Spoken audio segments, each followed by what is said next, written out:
Coming up in this video, we are going to uncover the real trap behind the question, should we stone this woman? First, we will look at the moment the religious leaders dragged a woman before Jesus in an attempt to destroy his reputation. Then we will explore the legal and political trap hidden beneath their question, a trap designed to force Jesus into a no-win situation. Finally, we will see how Jesus responds with a wisdom that not only exposes their hypocrisy, but reveals his authority to forgive.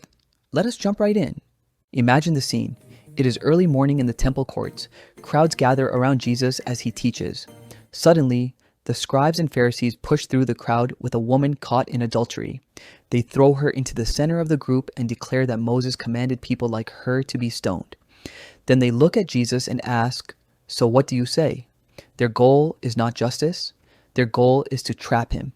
Here's number one. This was never about the woman. It was about destroying Jesus. According to the law of Moses in Deuteronomy chapter 22, both the man and the woman caught in adultery were to be brought forward. Yet these leaders only bring the woman. That alone reveals their motives. They are not seeking truth. They are staging a public spectacle. Their real target is Jesus, and the woman is merely the bait. They want to force him to make a decision that will either break the law of Moses or violate Roman authority. Here is number two. The trap is political as much as it is theological. In the first century, Israel was under Roman occupation. Rome reserved the right of capital punishment. The Jewish leaders could recommend it, but they could not carry it out on their own. If Jesus said, "Stone her," they could accuse him of rebellion against Rome. If Jesus said, "Let her go," they could accuse him of rejecting the law of Moses. He was placed in a situation where every answer sounded like the wrong one.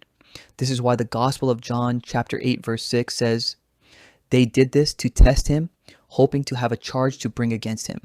Here is number three. Jesus does not step into their trap. He steps above it.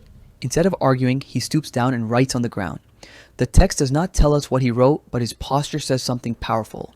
He refuses to be pulled into their theatrics. When he finally stands, he says, "Let the one who is without sin be the first to throw a stone." He does not dismiss the law of Moses. He upholds it, but he also exposes their hypocrisy. Not one accuser is qualified to execute judgment, and one by one they walk away.